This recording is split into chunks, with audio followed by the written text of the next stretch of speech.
In today's episode, I will solve this equation.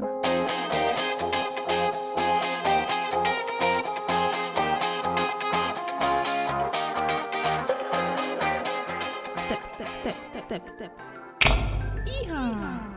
Hello and welcome, my name is Honorata, and in today's episode I will show you how to fake an equation 9 is equal to 8.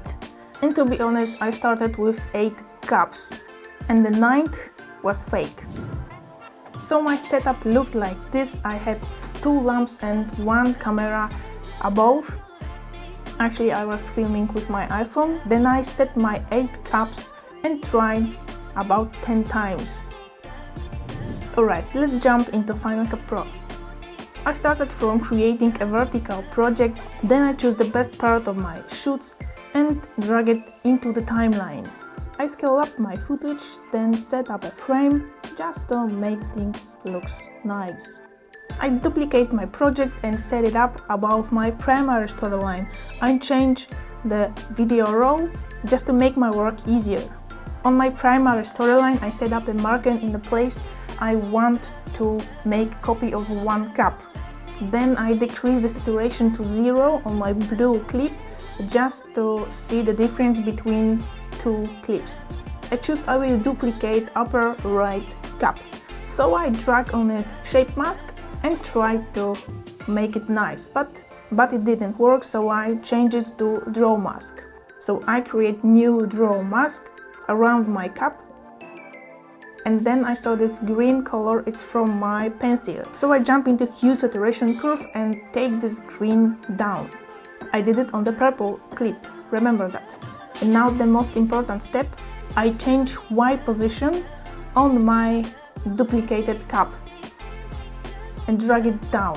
So now you can see I have 9 cups. Then I highlight my blue clip just to bring back my saturation in Inspector tab. I went back to the purple clip and created a hold sequence. Look closely because my playhead is still on this marker. Hold sequence must be long enough just to cover our animation. Then we can cut it off. We won't touch the position of this fake cup. We will be changing shape of our mask. And now it's time for create a keyframes. So frame by frame I need to change my fake cup mask.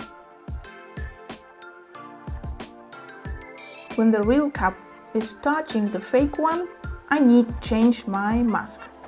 So it looks like my real cup is absorbing the fake one. I think this was the most difficult part of this trick, because you need to be careful of details.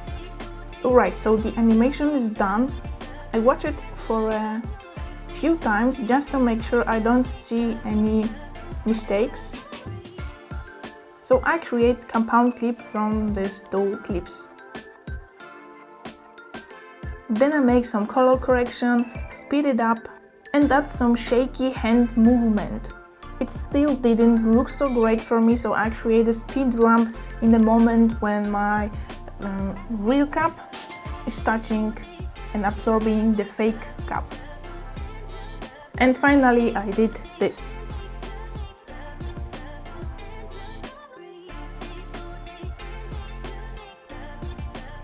Alright, that's all for today's episode, and see you in the next one. Bye!